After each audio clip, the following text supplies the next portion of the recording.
गणपती मोरया. जगदंबा माता की जय.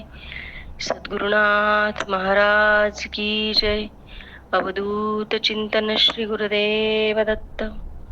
या दृष्ट्वा निखिलांग संग शमनी स्पृष्टा व पुष्पावनी रोगाणाभिवंदित निरसनी सिक्रांत कत्रासिनी प्रत्यासक्ती विधायिनी भगवत कृष्णस्य संरोपिता न्यस्तातश्चरणे विमुक्ती फलदा तस्ये तुलसे नमः. आधी या श्लोकाचा आपण अर्थ बघूयात. जिच्या दर्शन केल्याने पापांचा नाश होतो, जिला स्पर्श केल्याने शरीर हे पवित्र होतं, जिला दररोज प्रणाम केल्यामुळे रोगांचं निवारण होतं, जिला दररोज जल दिल्यामुळे यमदूत सुद्धा हे भयभीत होतात, जिला आरोपिल्यामुळे रोप लावल्यामुळे तिथे श्रीकृष्णांचा निवास सदैव असतो आणि जिला श्रीकृष्णाला अर्पण केल्यामुळे आपल्याला मोक्षरूपी फल हे प्राप्त होते. अशा तुलसीला माझा नमस्कार असो. आज आपण ह्या तुळशीचे असे महात्म्य बघणार आहोत. तर सगळ्यात प्रथम ही तुलसी होती तरी कोण हे आपण बघूया. तुलसी ही लक्ष्मी रूप, पद्मिनी तुल्य, अनुपम सुंदर अशी ही कालनेमी राक्षसाची कन्या होती. तिचं नाव वृंदा होतं. वृंदा ही लहानपणापासूनच परम विष्णू भक्त होती. मोठी झाल्यावर तिचा विवाह दानवराज जालंधर ह्याच्याशी झाला. वृंदा ही परम सती होती. तिच्या सतीत्वामुळे तिच्या पती जालंधरला नेहमी विजय मिळायचा. तो कधी अपयशी होऊन यायचा नाही. वृंदा ही खूप मोठी तपस्वी होती आणि महान पतिव्रता होती. तिच्या तपश्चर्येमुळे जालंधरला अधिकाधिक शक्ती मिळायची. जालंधरने देव, दैत्य, मानव, दानव सगळ्यांचा छळ चालू केला होता. देव भयभीत होऊन विष्णूंकडे संरक्षणासाठी गेले. तेव्हा विष्णू म्हणाले की तिचं पातिव्रत्य भंग केल्याशिवाय जालंधरचा पराभव होणे अशक्य आहे.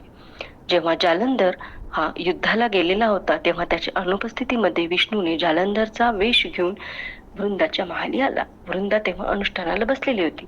स्वतःच्या पतीला बघून तिने अनुष्ठान मोडले आणि अनुष्ठान मोडता क्षणी इकडे जालंधरचा पराभव झाला आणि शंकराने त्याचे शिर, त्याच्या धडा वेगळे केले आणि त्याचे शिर हे वृंदाच्या महाली जाऊन पडले.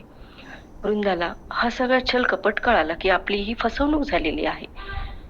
मग विष्णूने लगेच स्वतःच्या अवतारात विष्णू आले. तेव्हा तिने विष्णूंना शाप दिला की तुझं मन हे दगडासारखं आहे, तू शिळा होशील, दगड होशील. आणि हाच दगड म्हणजे गंडकीचा आपण शालिग्राम म्हणतो, तोच हा दगड आहे. नंतर वृंदा त्या स्वतःच्या पतीचे शिर घेऊन सती गेली आणि सती गेल्याच्या नंतर त्या राखेतून जे रोपटं उगवलं तीच म्हणजे ही तुळशी. नंतर विष्णूने तिला वरदान दिलं की जेव्हा जेव्हा माझी पूजा होईल तेव्हा तेव्हा तुझ्या सहित माझी पूजा होईल. असं हे तुळशीचं महात्म्य आहे.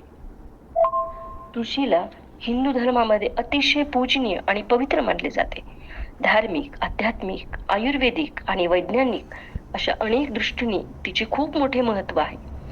पद्मपुराणामध्ये उत्तरखंडात तुळशीचे महात्म्य भगवान शंकरांनी स्वतःच्या मुखाने नारदांना सांगितलेले आहे. ते अत्यंत श्रेष्ठ असून तुळशी आणि तिची सेवा याची ही महती सांगितलेली आहे.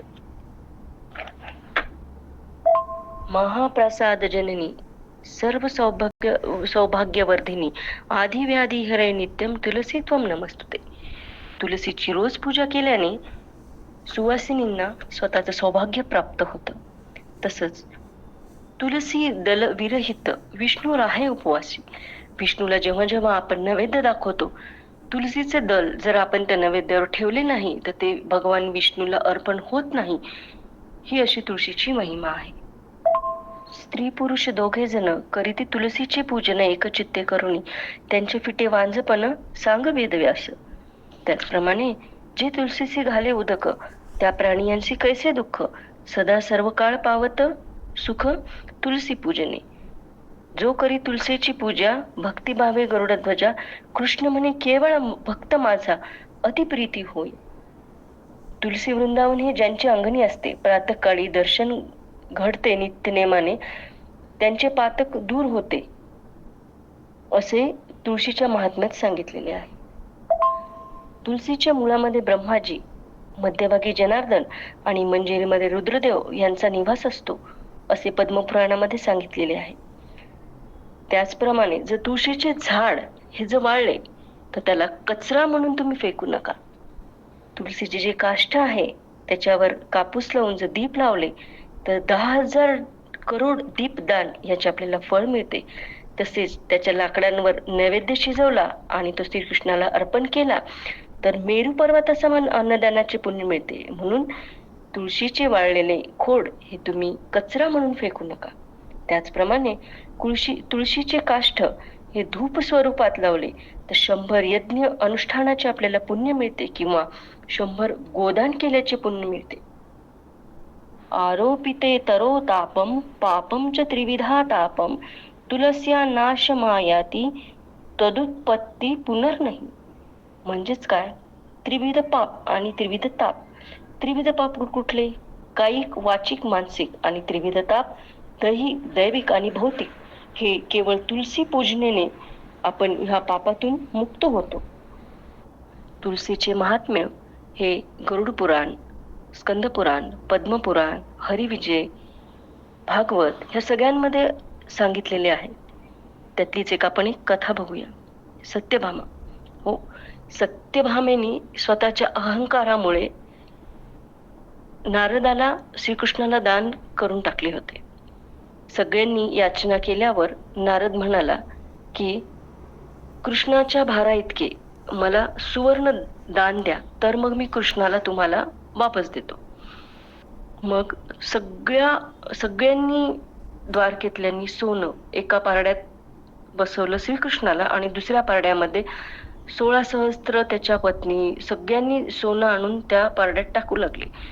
तरी पण ती तुला पूर्ण होतच नव्हती. अख्ख्या द्वारकेतलं सोनं संपलंच, तरी पण तुला काही होत नव्हती. फक्त रुक्मिणी माता राहिल्या होत्या की ज्यांच्या जवळ सोनं होतं आणि त्यांनी सोनं आणून दिलं नाही. मग रुक्मिणीच्या महालीत निरोप धाडला, रुक्मिणीला घेऊन आले. रुक्मिणींनी काय केलं असेल, फक्त एक तुळशी दल त्या पारड्यावर ठेवलं आणि ती तुला पूर्ण झाली. म्हणजेच बघा, एका तुलसी दलाचं किती महत्व आहे. तुळस हे वैज्ञानिक दृष्टीने सुद्धा खूप महत्वाची आहे. तुळस ही 24 तास ऑक्सिजन देणारं झाड आहे. सध्या आपण बघतोय हिवाळ्यामध्ये पावसाळा येतोय, पावसाळ्यामध्ये उन्हाळा येतोय. हे जे ऋतुचक्रमान बदललेलं आहे ते केवळ तुमच्या वायू प्रदूषणामुळे बदललेलं आहे. आणि हे वायू प्रदूषण का बदललंय? कारण तुमचा ओझोन लेअर हा कमी होतोय आणि तुमच्या वातावरणातील ऑक्सिजनचं प्रमाण हे पाहिजे तितकं नाहीये. आणि ते सुधारण्यासाठी तुळस ही एक अत्यंत उपयोगी असं झाड आहे. त्याच्यामुळे प्रत्येकाने जास्तीत जास्त तुळस लावावी.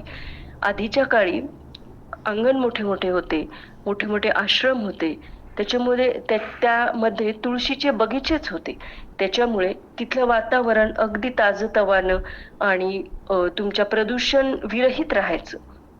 त्यामुळे प्रत्येकाने आजपासून एक संकल्प करा की आपण बर्थडे गिफ्ट्स किंवा कोणालाही भेटवस्तू देतो त्याच्यामध्ये तुळशीचं रोप हे अवश्य द्यावं.